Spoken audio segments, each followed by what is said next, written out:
So part of this is to keep the targets, they want to keep us in a constant state of stress and anxiety and fear, and to create fight or flight that just, it doesn't, to keep us in a state of fight or flight, right?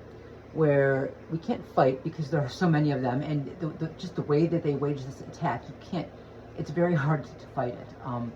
It's hard to prove it. All you can do is talk, right? All you can do is speak. And you can't flee because they follow. You know, we're not meant to be in this state of existence constantly, like this constant stress, this constant anxiety, and it wears you down on every level, physically, psychologically, emotionally, right? I mean, just everything. Like I've been waking up like in the middle of the night in full panic, just full panic attacks.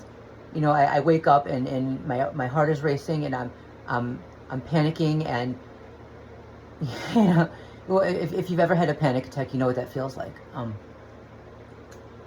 And even when I'm not having a full-on panic attack, I can't calm down. It's like constant anxiety. I can't fucking calm down. It's crazy. And to like, I don't know.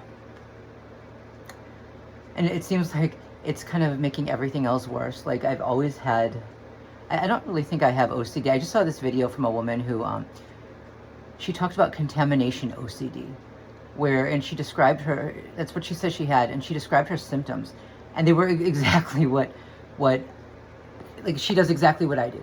I don't think I have OCD. I think it's just kind of a reaction to an extreme situation, right? And you know, the pandemic and everything like that. But I think everything can be exaggerated when you're under stress constantly. So like, I've used so much hand sanitizer and like alcohol pads to sanitize my hands and everything else. Like my hands are now, like, even if they just get a little wet, they look like I've been in this, like dunking them in water for hours. Like I think some serious damage is being done there. I don't know. I'm trying to find a sanitizer that's less harsh. But like it's everything too. Like I don't wear shoes in the apartment. You know, when I come home, I have to change my clothes, put my clothes in, you know, in the dirty, you know, in the basket, and take a shower right away.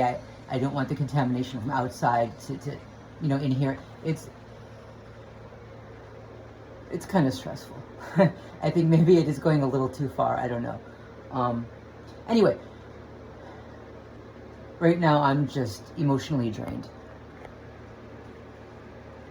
I'm exhausted, and it's hot. It's really hot. It was a little cooler last night because there were thunderstorms.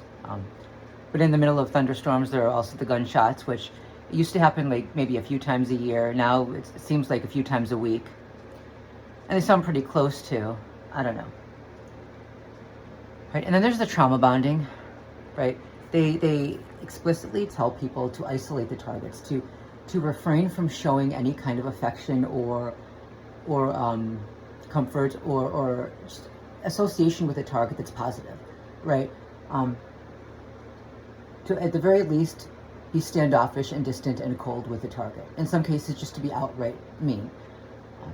So what happens then is that someone is sent to be a little bit nicer, and this is where the target begins bonding with the only person that seems even remotely kind. But that person is also being sent to fuck with the target. So it's a very dangerous form of trauma bonding, where the target is meant to latch onto someone who seems like a friend, right? And who seems like the good one, like the one person you can count on, and then they're not. It's all, I know I'm getting off topic. I'm just everywhere on this video. I'm tired. It's hot in here. I've got to go to work. And I deliver food on foot, so it's not as hot today, so I'm going to try to do that. Yeah, that's what's happening.